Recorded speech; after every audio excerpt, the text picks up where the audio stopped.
through this world. So we're going to start our study now on death and what happens after we die. Last week we talked about how God created everything and he had a purpose for creation, and the purpose of creation was so that his creation can live with him forever. God has an eternal purpose with everything that he does, and he wants us to live with him forever. But we know, and we look at how God created man, how man is a threefold being. We have a body, a soul, and a spirit. And God created the body first.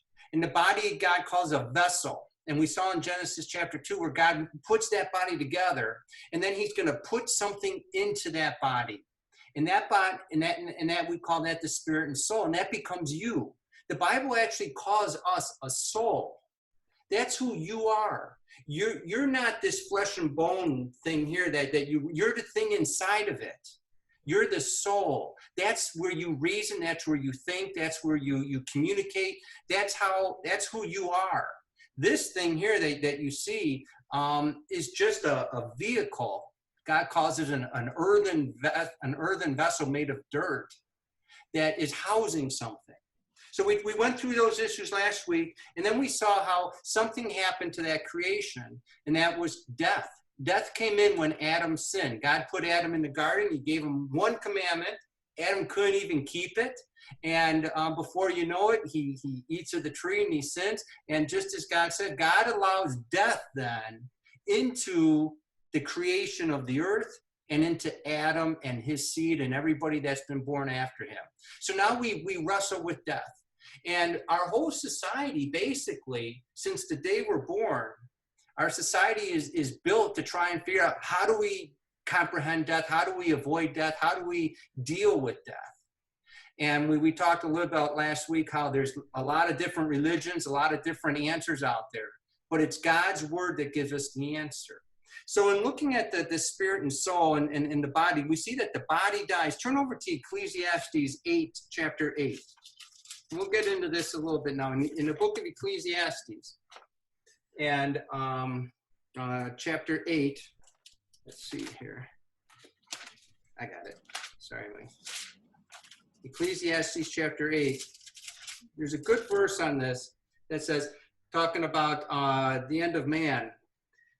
There is no man that hath power over the spirit to retain the spirit, neither hath he power in the day of death, and there is no discharge in that war, neither shall wickedness deliver those that are given to it. When it comes to the day where you're going to die, you don't have the power to stop that. I've seen several people die on their deathbed, and I've seen them breathe their last breath. And no matter how much money they have, no matter how much power or influence or fame they have, they can't stop the day of death.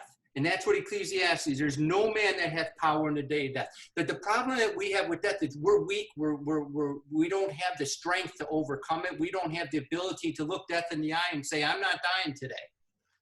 We have a world. I still remember, I don't know, my wife was watching Little House on the Prairie.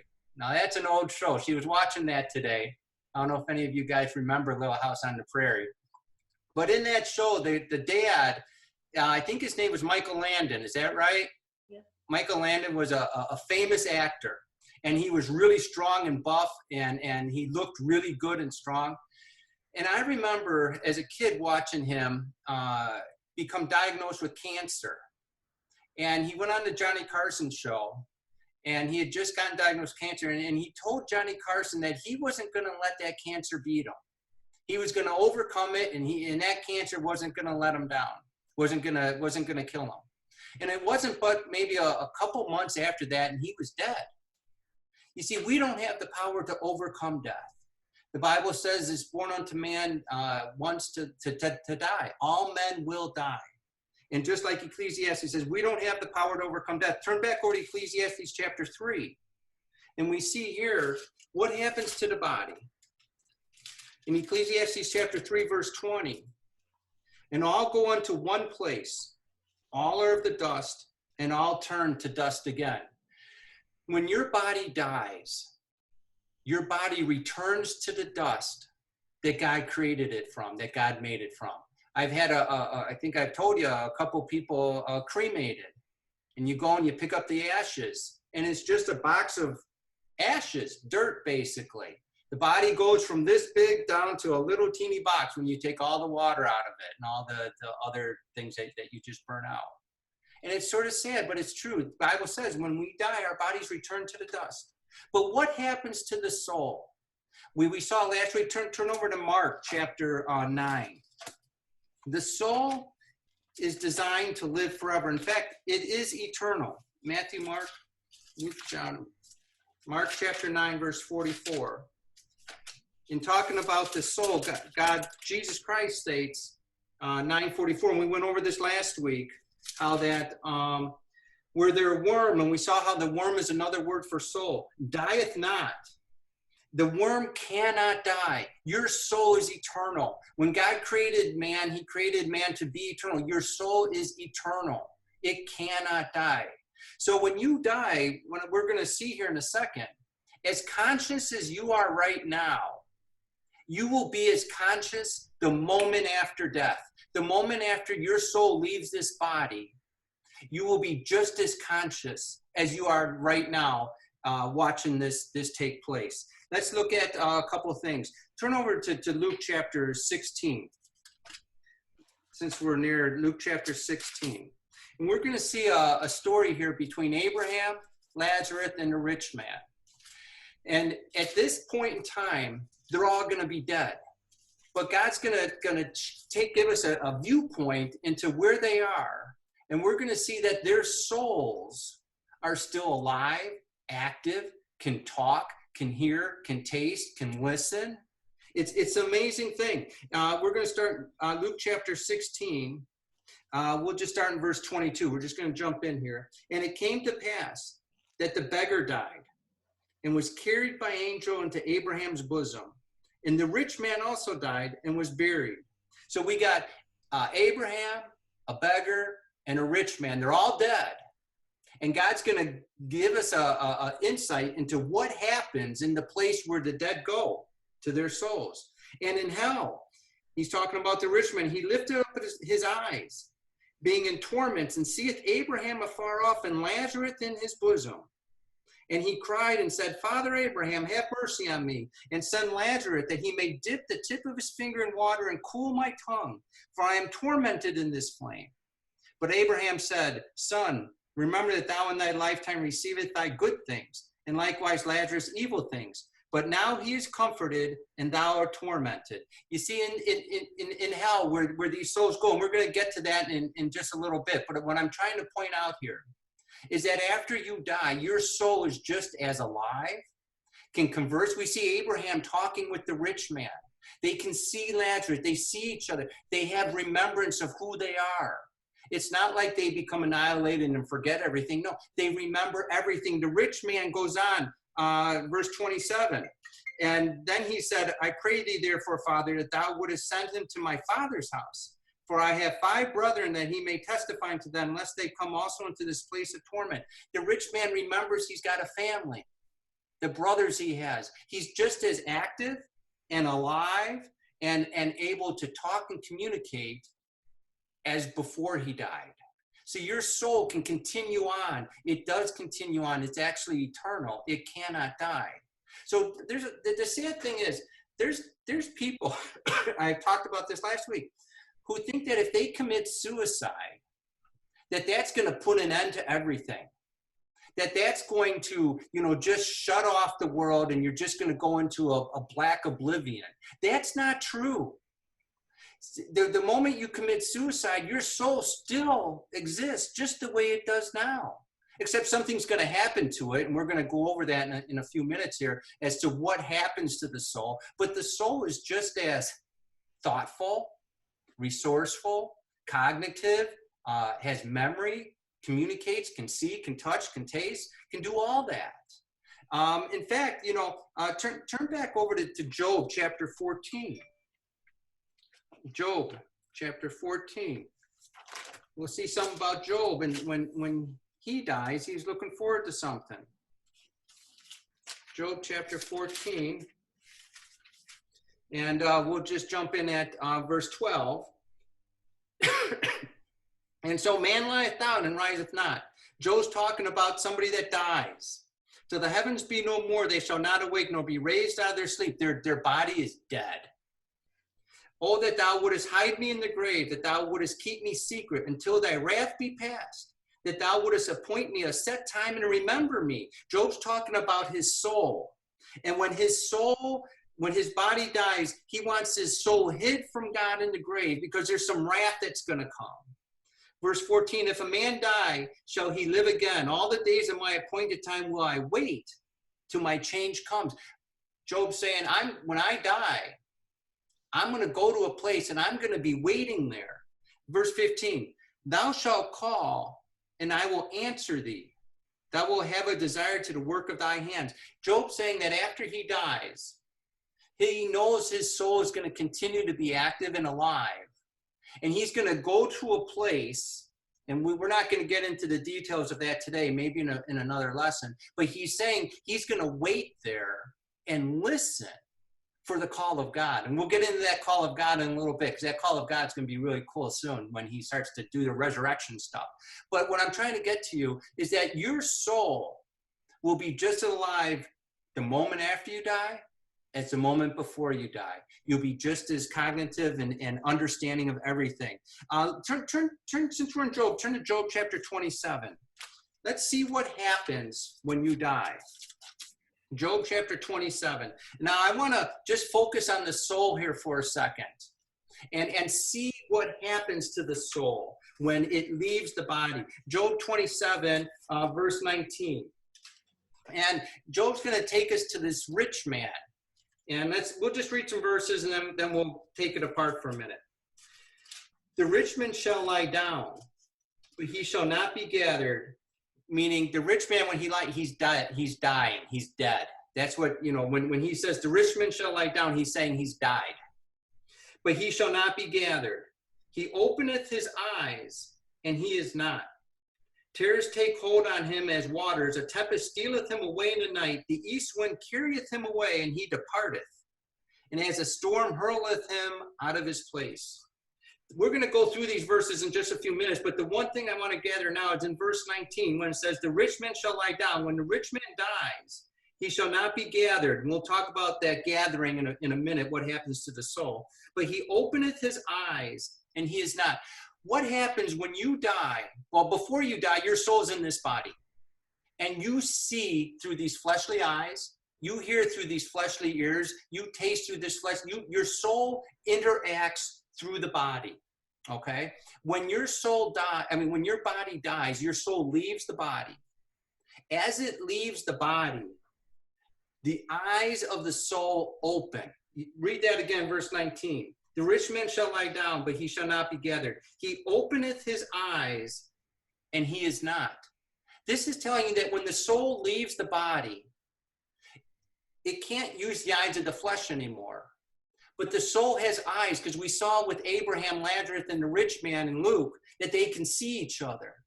This is telling us that the soul's eyes open as it leaves the body.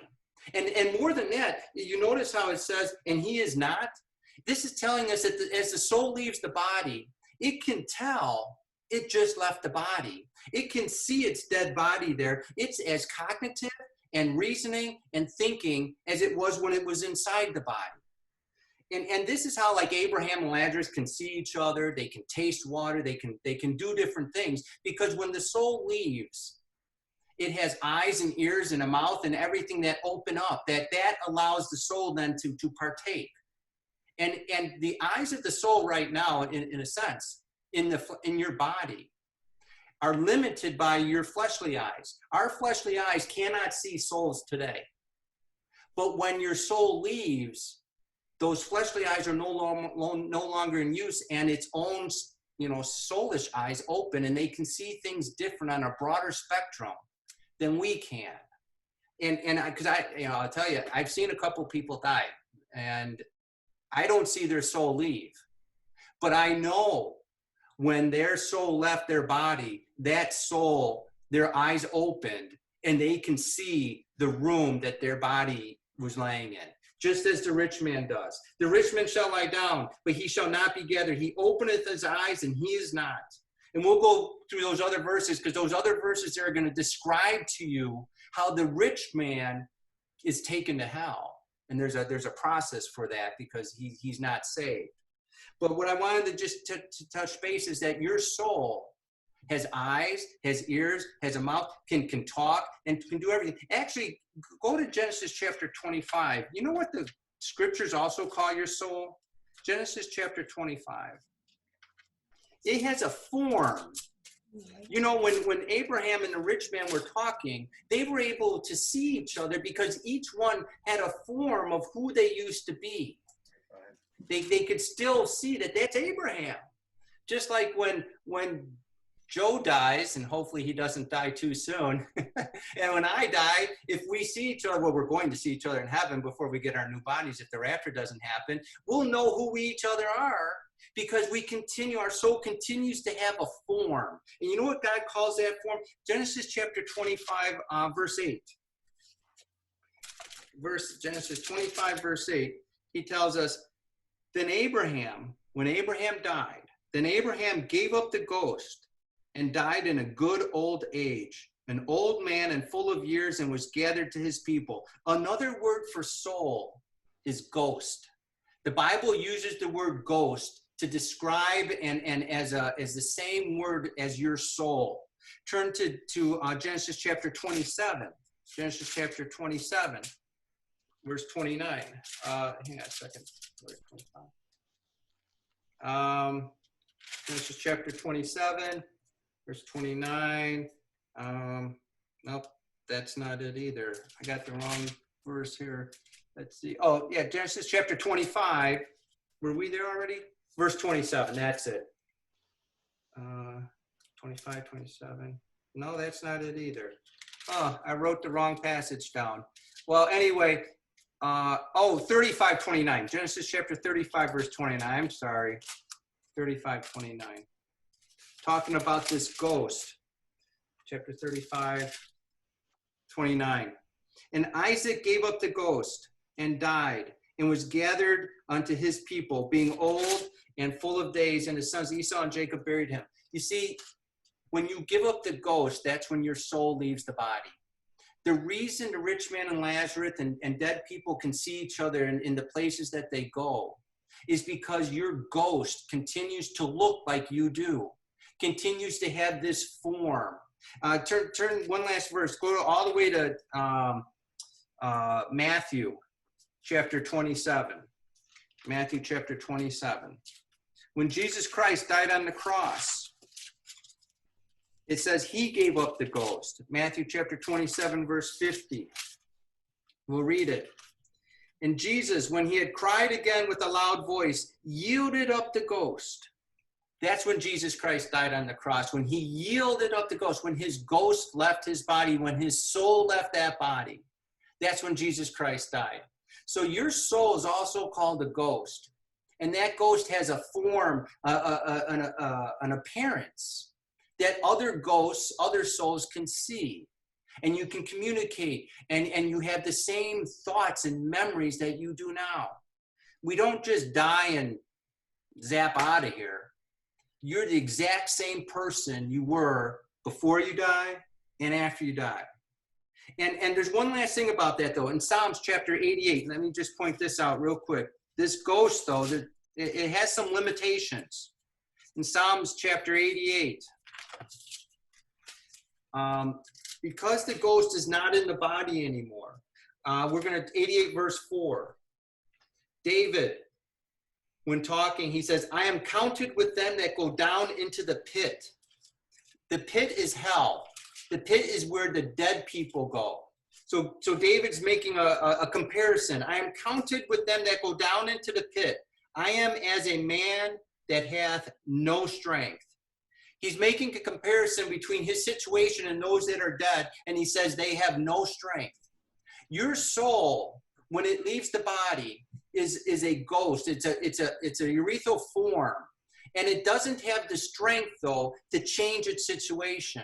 It can't like pick up a hammer. It can't move things. It has no strength. You know, your soul right now is in your physical body. And my soul can use this physical body to do a lot of things. Whoops, I just hit the table too hard. And I can do a lot of stuff. But when my soul leaves this body, it doesn't have access to all the strength in it. It's weak, and therefore it's powerless. And we're going to see how that plays out a little bit here in just a few minutes. But what I'm trying to get to you is that your soul is you. You will continue to live forever.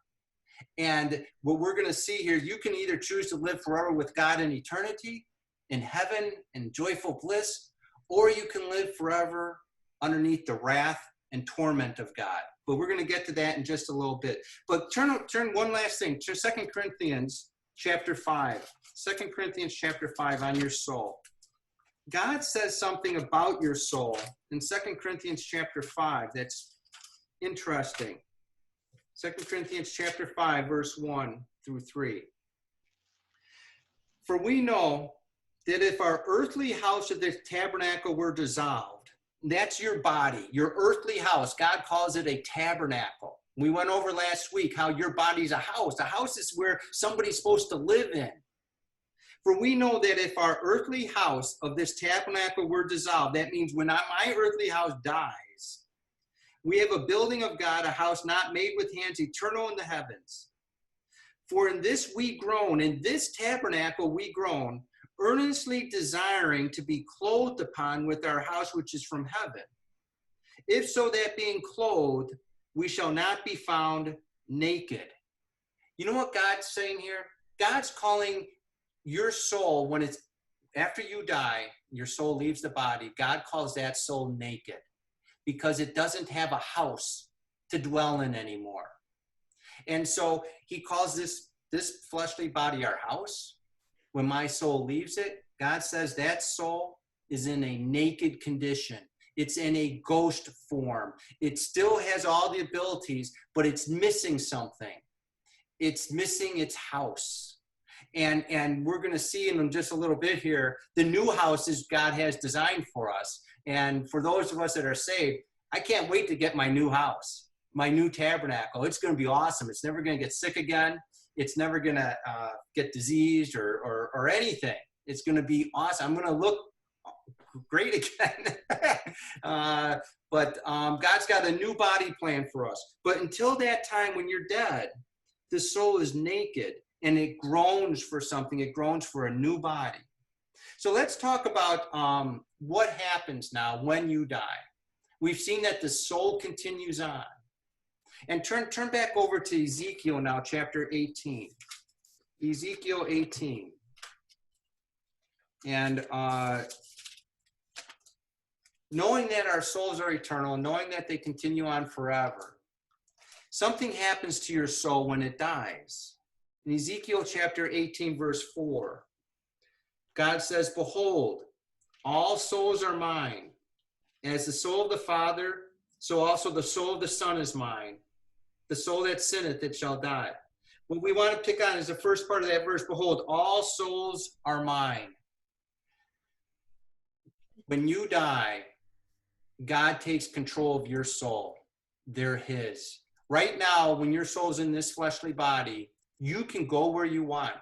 If you want to get in your car tonight and drive somewhere, although you probably shouldn't, governors might track you down and make you go back home. But if you want, you can go wherever you want. This body can take me wherever I want to go. But when you die and your soul leaves this body, your soul becomes his. And he will do with those souls as his word dictates. You won't have the freedom or the strength to go where you want anymore. God has a plan that gathers all the souls and he puts them in a couple of different places. One of the places he puts them is in hell. Turn to Psalms chapter 9. Let's go back to the book of Psalms chapter 9.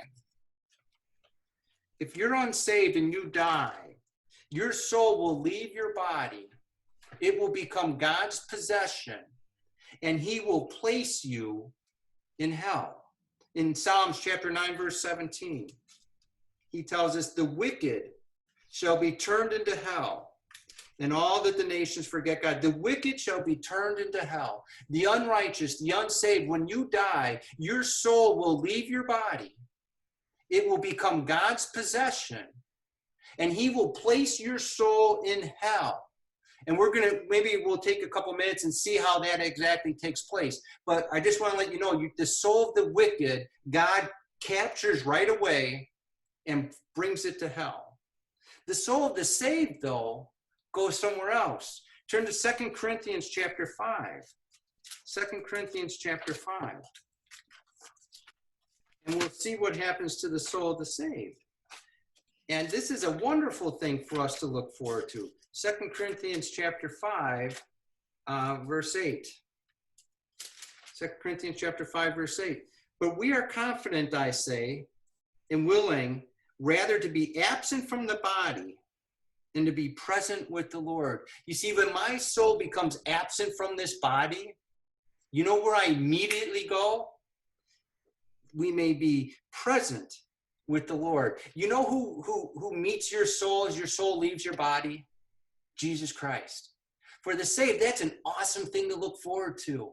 When I die, I know my soul is going to leave this body, and as my soul opens up its eyes, I'm going to see Jesus Christ standing there, helping me and with his hand out to take me to heaven. That is so cool. That is so nice. It's the exact opposite for the unsaved. The unsaved have a terrible path they go. But if you're saved, God's waiting there for you on the other side of death. And he says to be absent from the body is to be present immediately with the Lord. He's the one that comes and gets you. He's the one that gathers your soul. When you die and your soul leaves, you're going to see Jesus Christ. There's no waiting period. There's no you got to go and get in line. No, it's him himself. He's the agent. He's the person that is gathering and bringing all the righteous souls right to himself. That should be uplifting on your day of death. That should be something you could look forward to when you're laying there and if you're still cognitive and you can think things through. No, man, when you close your eyes the last time you take your last breath, you're going to see Jesus Christ in all his glory, and that's going to be wonderful. You can't beat that. I mean, there's something about being saved. You're fortunate to be saved. It's awesome. It's an awesome place to be. So, but when the soul leaves the body, God tells us it goes to one of two places. It goes to hell, or he meets you and brings you straight to heaven. Now, let's take a second here. Go back to Job chapter 27. And Job chapter 27. And I did bring this up, so I do want to go over it real quick. Just as God meets the saved, he does not show up for the unsaved. The unsaved have rejected God their whole life. They don't want God part of their life. They don't want to have anything to do with them. You know what? So when they die, God's not there.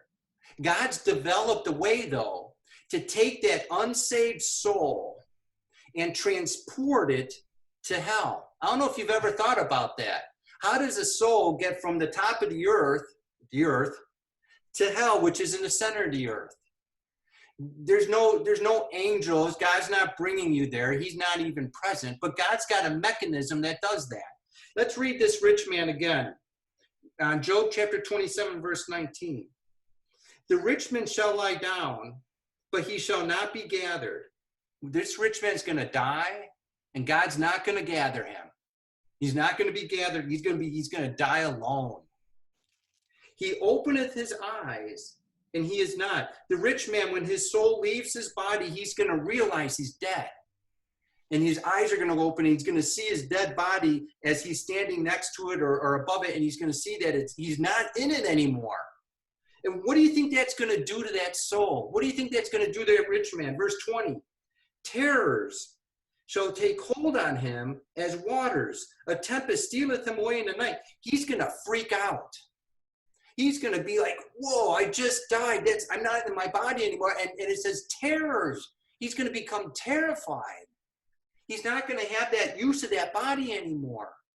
And then it's going to take hold on him. He's going to be like just pulling his hair out if he had any.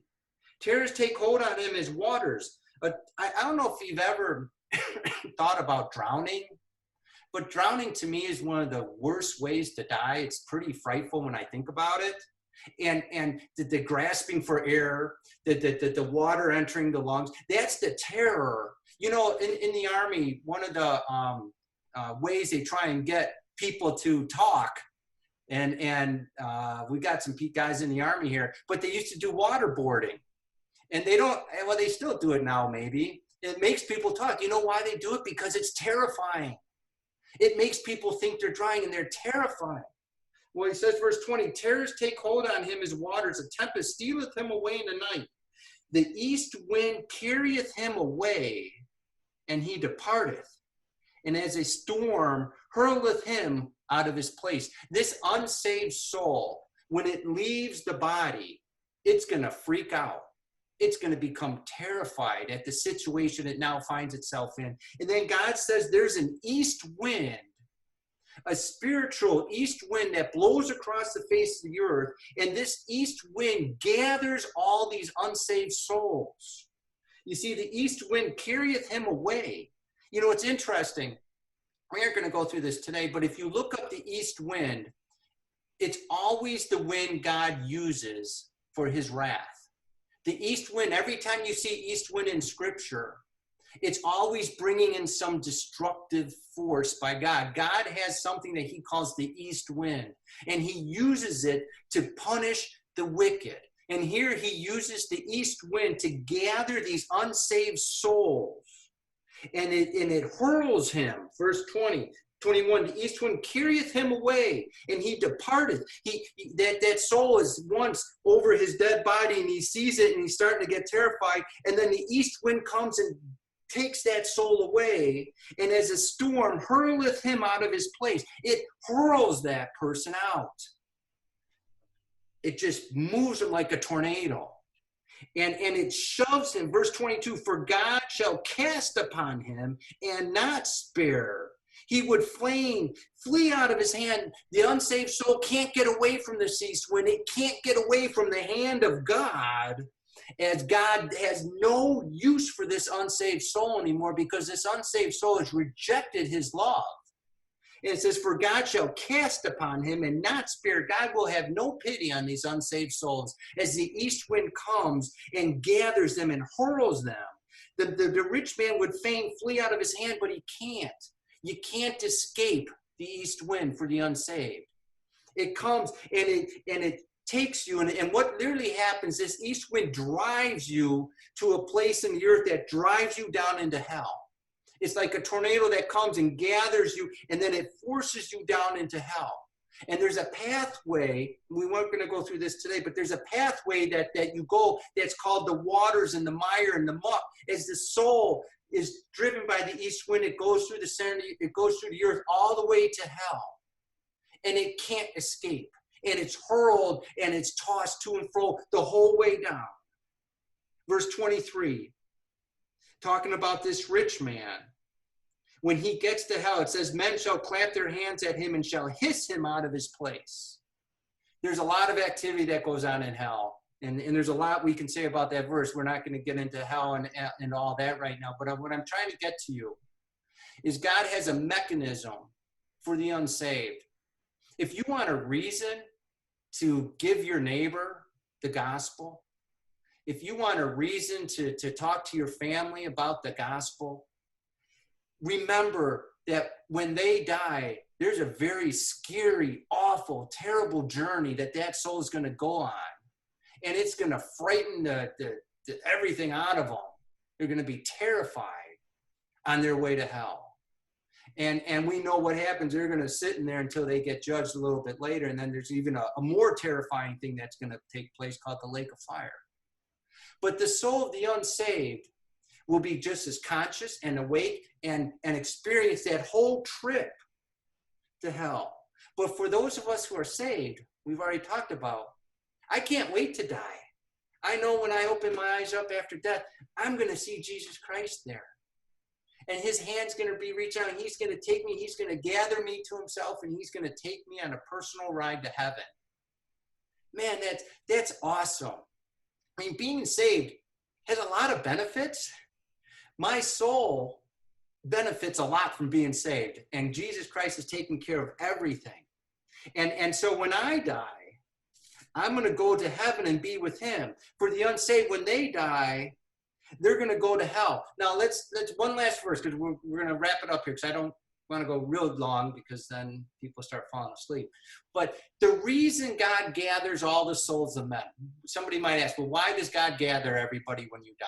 He either gathers all the unsaved and places them in hell, or he takes all the righteous people with him in heaven. Why does he do that? Turn to Hebrews chapter 9. We'll close with this verse. Hebrews chapter 9. God's doing something with these souls. He's collecting them for a purpose. Hebrews chapter 9, verse 27. God collects every soul of man. There's nobody that escapes God's collection process. There's nobody that can escape the east wind or Jesus Christ. There's no in between. All souls right now are held either in hell or in heaven with him. But the reason God is doing that is it tells us in Hebrews chapter 9, verse 27, and as it is appointed unto men once to die, but after this, the judgment. The reason God gathers every soul of man is because he's going to judge every soul. And he doesn't want to let a soul escape that judgment. So when we die, God's got a process whereby our souls are captured by him. And he places us into the unsaved into hell. And that's why I have a book called Hell, God's Prison. It's a prison where God is holding the souls of the unsaved. And the souls of the saved, he takes to be with him in paradise in heaven with him, and he holds us there. And the reason he's holding every soul is because it tells us in Hebrews is he's going to judge every soul of man. And next week, we'll get into how this judgment's going to take place. Because God's going to do something right before he judges. He's going to resurrect all these souls that he's been holding. And we're going to see how that happens, because it's actually quite fascinating how he resurrects and how he judges and why he judges. And we'll see that next week. But what I wanted to get through today was that your soul is eternal. Your soul will be just as conscious as you are at this moment. You will be able to experience and have feelings. You will be able to taste. You will thirst. You will be able to talk and have memories. Nothing will change for you outside of the fact you won't be in this body. And we will be naked for a time being. And all souls will be naked either in hell or in heaven with him until we get our new body, which God calls clothing for us. And we'll get into that next week. So I just wanted to go over some of those things, get us prepped to see what the future is going to have, and to make us aware that we are eternal beings. And as eternal beings, we should be obedient to our eternal God and Father and the Lord Jesus Christ and the Holy Spirit, and listen to what he has to say. Because what he tells us is going to happen. You may think, oh, that's never going to happen. I've stood over graves of people that I knew were unsaved because they had professed to me their unsavedness and their rejection of Jesus Christ. And it's really frightening to me to put dirt on their casket, knowing from the scriptures what they just went through. It is frightening. And we who know the terror of the Lord should take opportunities that we have to bring God's good news and gospel to those around us, because they need it. And I've also stood by gravesites of those that are saved, and I get a smile on my face because I know what happened to them. Jesus Christ met them across the threshold of death and helped their soul immediately into heaven with him.